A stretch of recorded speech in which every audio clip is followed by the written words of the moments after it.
See, this is what I've been saying right through. Why even eating is a moral value?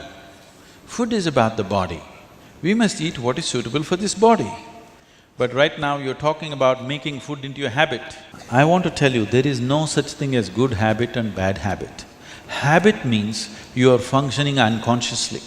If you're functioning unconsciously, that's a bad thing because the whole thing about being human is we are capable of doing things consciously.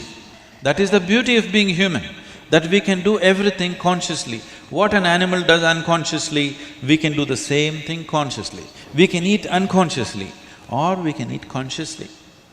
We can breathe unconsciously or we can breathe consciously. Everything that we can do it consciously. The moment we do something consciously, suddenly that human being looks very refined and wonderful. Just because somebody walks and speaks consciously, doesn't he become a beautiful human being? Yes or no? That's all. So why is it that we are trying to develop habits as if there's a good thing? Habit means fixed realities, where you don't have to think. You get up in the morning and it'll happen to you. No, don't try to automize your life. That is not efficiency, that is the efficiency of the machine. This one is supposed to function intelligently and consciously. Nobody is expecting it to function like a machine. So, about food and stuff, food must be suitable for the body that we eat for. It is for the body. This is a building material for this body, the food that you're eating. What is the appropriate food? Unfortunately, it's all messed up right now. Traditionally, we ate very sensibly in this country, but these 1,000 years of innovations have brought other kinds of food cultures, and today the national diet is pizza or pasta. What is it? Which is one? I don't know. Both were competing.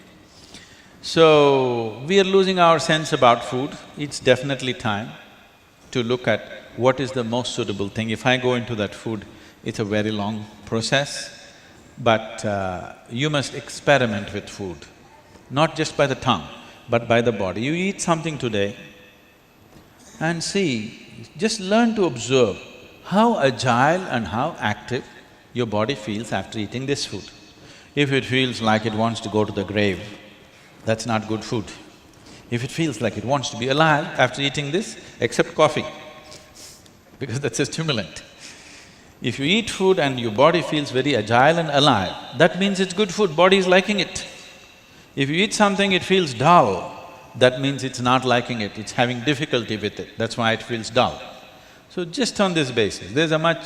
this is a very simplistic way of putting it.